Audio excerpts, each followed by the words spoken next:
Hey guys, welcome down to Meydan Golf for a driver comparison review.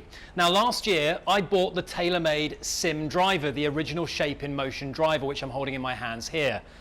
Earlier this year the SIM2 was released, new and improved, say Taylormade, so we thought we'd put them up against one another.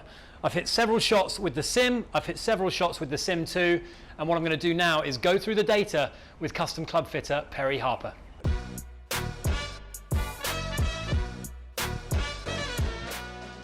Okay guys, we've done a full review of the Taylormade SIM2 driver, which you can find elsewhere on this channel, but this is a pure comparison test. We were keen to see what differences there were between the original SIM driver and the SIM2.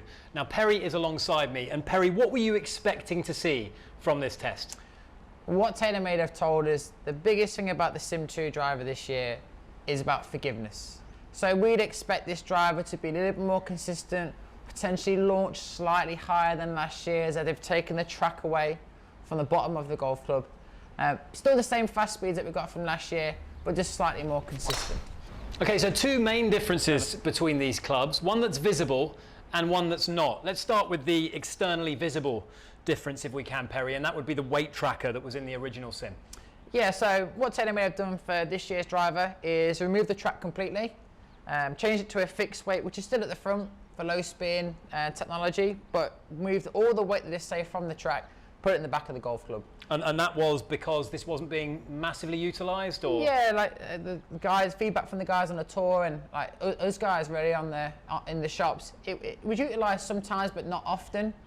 So they've decided to give people more forgiveness across the board by putting that weight further back in the golf club. Okay, so that's an evolution in forgiveness, and then there was a big internal evolution in the golf club as well, this forged ring design. Yeah, so what they've done with the ring design in the back of the golf club is just make the heel and the toe of the golf club more forgiving by putting more weight behind those areas. The more weight you put behind the off-centre hits, the more ball speed that you're going to get on off-centre hits. Again, it's a forgiveness story that Taylormade are trying to really sort of change this year with this driver. Okay, let's look at the numbers. I was interested because I've had this in the bag, this SIM driver, since September of last year. This is obviously new on the market in the last month or so.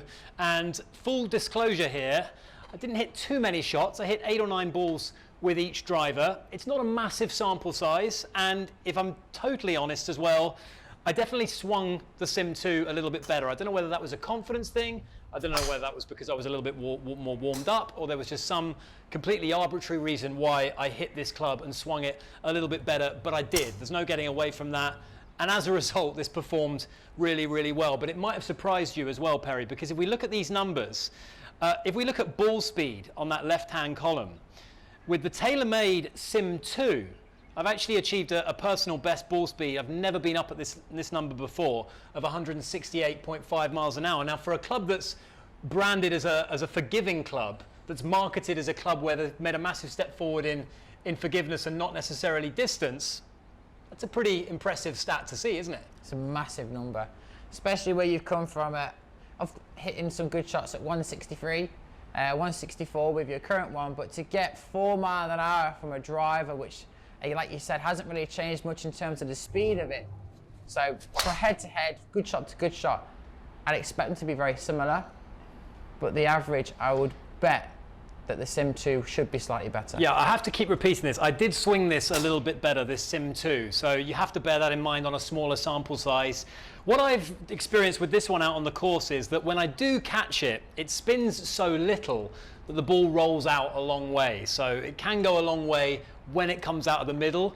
When you don't catch it out the middle, you do see a greater disparity between a total distance on a drive with a SIM and one that you really flush. And I think we can see that there. I mean, I did hit a couple of big shots with that SIM on an average backspin there, Perry, of 2,081 RPM, which is low spin for a driver. Compare that to the higher rate of 2,271 for the SIM2.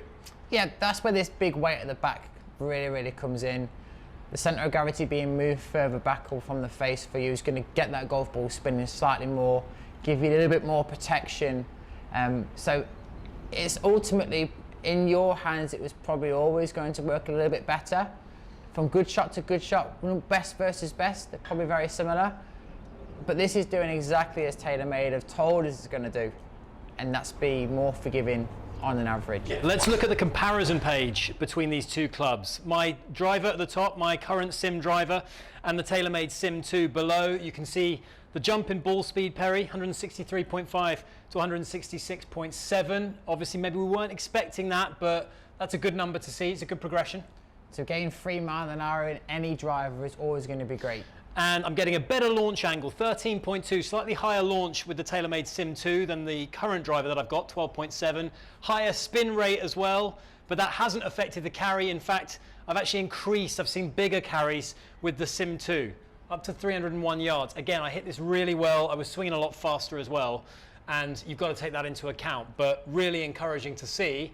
And I should add as well, we use the same shaft. We use the same stiff shaft for both of these drivers. So Taylormade, in helping us with forgiveness, have given us a distance boost as well. They have, yeah. Everything that they say is done. The faces were made the same, the crown's the same.